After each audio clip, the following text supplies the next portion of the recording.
We have some breaking news on this Wednesday. According to a report by the Wall Street Journal, LIV Golf will tell players and staff by Thursday that Saudi Arabia's public investment fund will end its funding for the tour at the end of the season.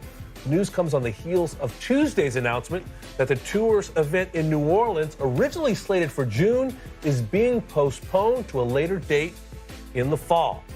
The next LIV Golf event is scheduled for May 7th through the 10th in the nation's capital. Amy, your reaction to this latest news regarding LIV Golf? Well, the fact that the Public Investment Fund is kind of formalising or making official what has been known out there for a couple of weeks is a sign that even the Saudi Arabian Crown Prince is weary of the constant bleed of bad publicity that LIV Golf presents, and now essentially wants to say, this is not my problem anymore, and work it out amongst yourselves. So now you've got different people in different situations. You know, players are going to have to be considering their options. The agents who led them into this dead end, they're just going to keep counting their percentages.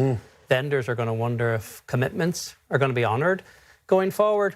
And, you know, the ranks of their online parasites, I suppose, will find a new host body to latch onto at some point. But spur a moment here, Damon, and think about all of those people who for 5 years have sat there and said that golf ought to welcome in the Saudis, that golf ought to take the money, that golf ought to distort itself to accommodate these people. And this is evidence of how quickly they cut and run and walk away when it no longer suits their interests. And I'm sure all those people will fall silent. They'll be out there tomorrow saying that, well, this was always an inevitable outcome of it. But these are the very people who wanted golf to distort itself for people who then cut and run when it no longer suits their interests. So what happens? I mean, is this the death knell for this league? Will they still be able to find certain sponsors or different influx of money to somehow keep LIV Golf alive in 2027? Well, it can't obviously exist at the model that it has existed at, where it's burning through $100 million a month. Who's going to finance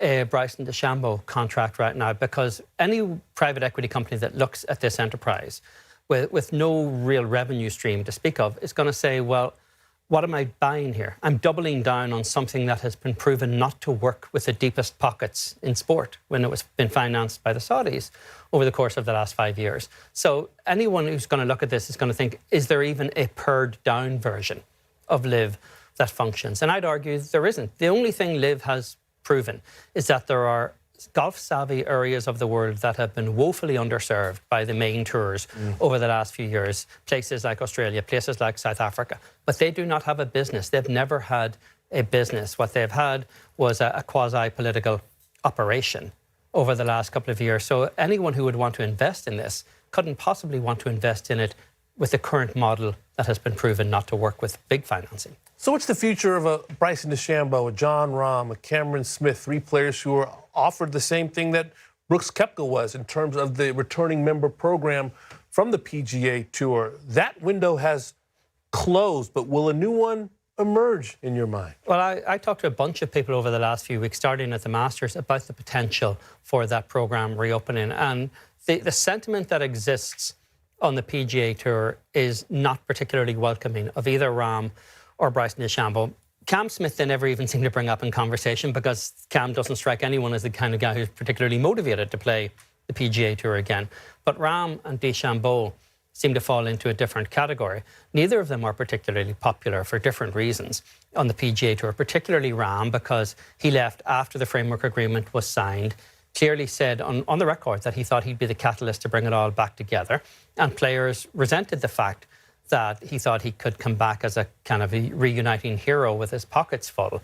And he, more than anyone, he did enough to ensure that there would never actually be a deal between them. And Bryson was a litigant in the antitrust case, and his name was still on that lawsuit when the framework agreement put it away. He was one of the last guys hanging on to that. And I think you can't underestimate the level of resentment that exists. Plus, there's a big difference here. Brooks Koepka went back in January of his own volition. He got out of contract, approached the PGA Tour, said he wanted to come back.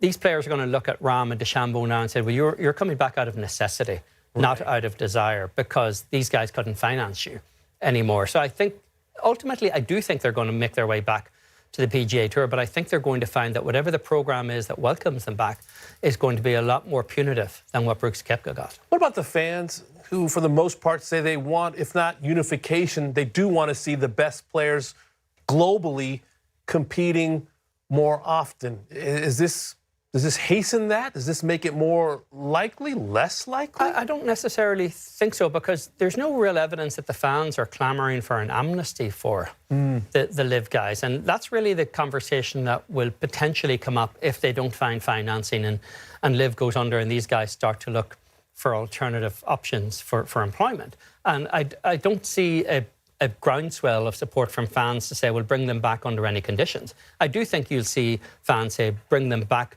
but at a penalty for the rules that have been broken and the conduct that has gone on over the last 5 years.